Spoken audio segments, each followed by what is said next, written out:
Hey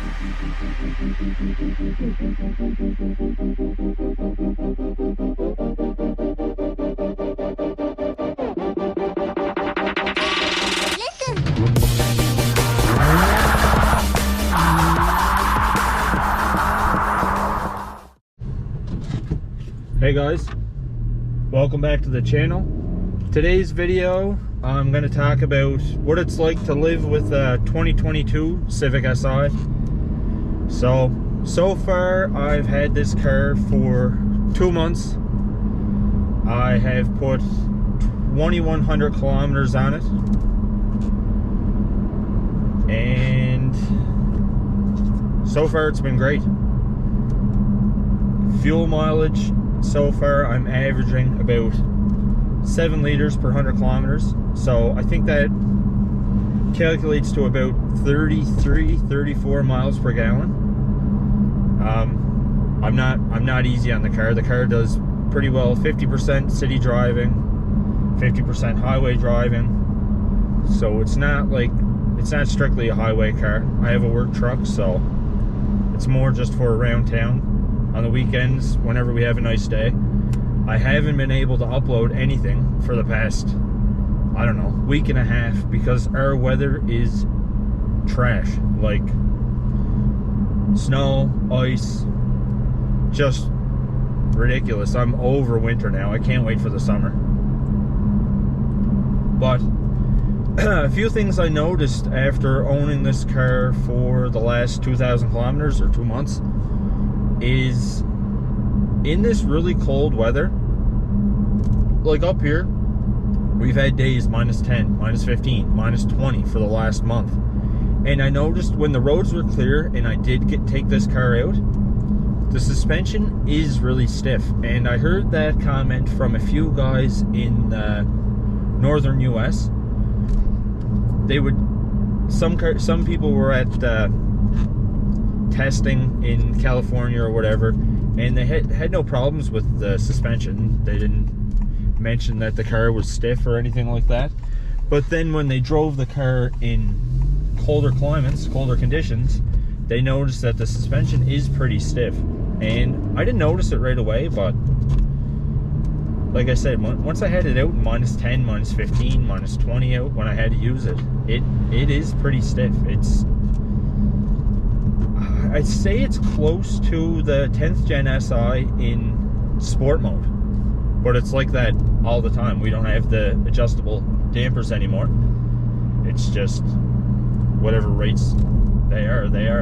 So there's no adjustment. I'm not saying it's a bad thing. To me, the car, it feels like the car handles a lot better, but if you have shitty road conditions, like our roads are terrible. It's all potholes and it's just nasty right now.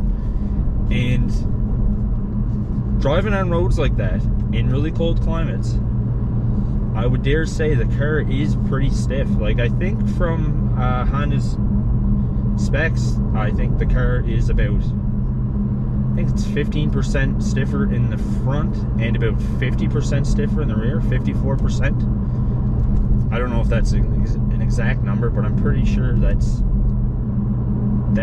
about it. But yeah, like right now, that's my only complaint of the car so far. And I'm not really worried about it, because after this winter, I'm honestly probably not going to drive it again in the winter. Like, the only reason I'm driving it in the winter right now is because I gave up my spot in storage, traded my car in, and then took delivery of this, but my spot was gone in storage, so I just, whatever, keep the car out. I'll just drive it here and there, make some content. So yeah, this will probably be its only winter. After this, I'd say it'll get stored. We have a truck that we use for everything anyway, so I'm never gonna experience this again. It's gonna be all summer driving for the most part.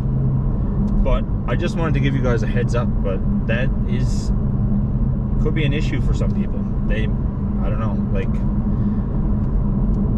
if you don't want a super stiff car that kind of beats you up in the winter months, like, it might be a deal breaker. It shouldn't be.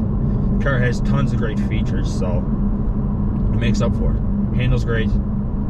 Just, I don't know. I love this thing. This is probably, I'd say this is my favorite generation Civic since my 8th gen SI. I'd say this would be second right now. I'd take this over my 9th gen, which was Kraftwerk supercharged, and I would take this over my 10th gen, which had a PRL turbo kit on water meth, and I'd take it over my K20 Z1 swapped EP3. So as I live with this car, it's definitely growing on me. I love it. Oh, and for content coming up soon, I've ordered, since I bought the car, the day I bought the car actually, I ordered a few things for it, and everything's starting to pile up. So I have everything I ordered so far, but I'm missing one piece. So I'm just waiting. Everything's on back order right now. It's just crazy. Long wait times. Even stuff that's like, it's just out because it's for this car, and then it's on back order. So it's a pain in the ass. But once everything is here, that'll be a few videos. And I plan on getting a set of lowering springs probably within the next month. I gotta see what's available. I know a lot of guys are using the 10th gen SI springs, and they work.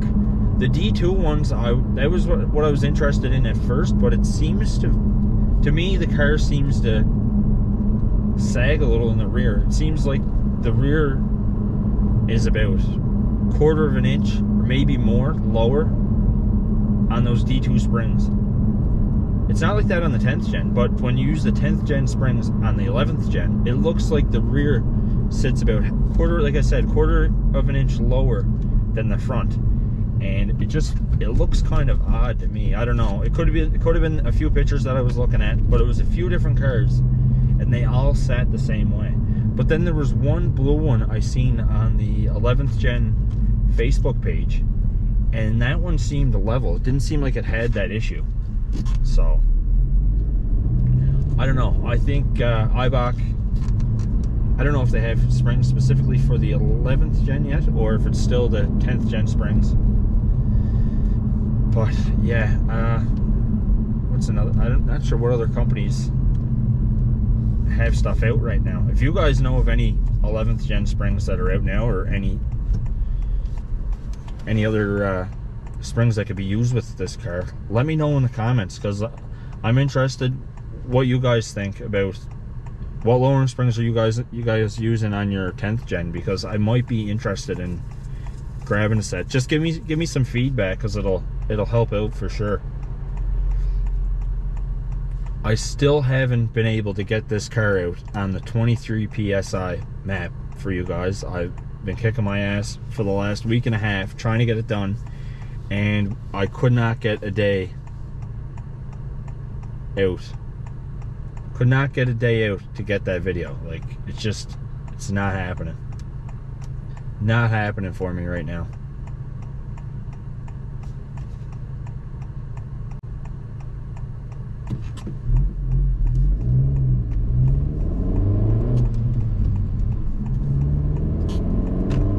All right, let's go.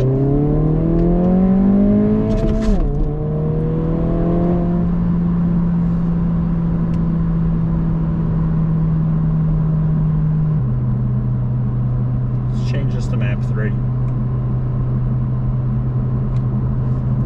I know it's not a full video of it on 23 PSI and the map 3 of the TSP tune, but let's sneak in a few pulls for this video.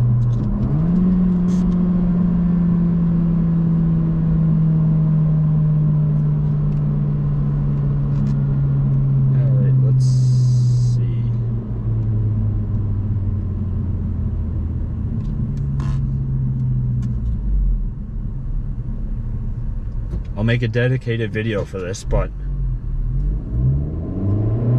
since we're out.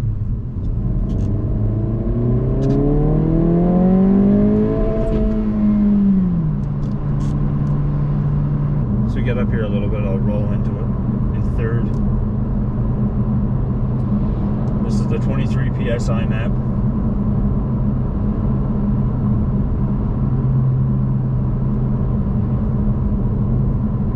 Alright, it's probably enough space.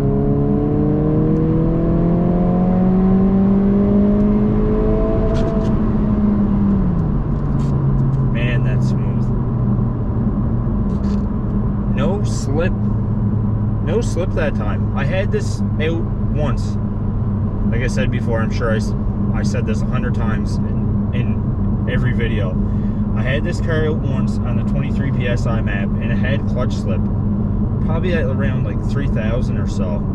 And right there, we just did a pull at, I don't know, we started at high 3,000 RPM, maybe 4,000 RPMs. I'd have to go back and watch the tape, but I didn't feel any slip. The car felt awesome mid-range, and it felt like it kept pulling right to redline. Redline came up fast. Like, I didn't expect that. I didn't expect that at all. It felt like it was pulling out of nowhere. Then I'm at a redline.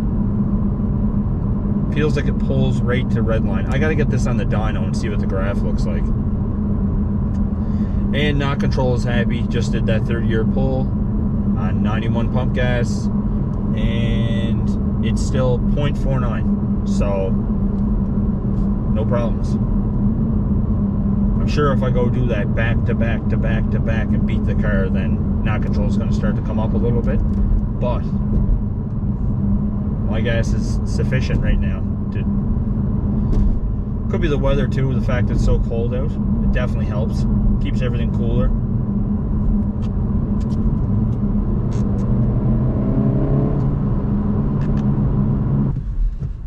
I know one thing. For peace of mind, I am going to get a clutch. I'm going to go with the CTR Retro, probably an FK8 ZE Stage 1, and then we are going to start firing parts at this thing. We are going to get probably either the PRL setup, downpipe front pipe, or the 271 front pipe downpipe front pipe, and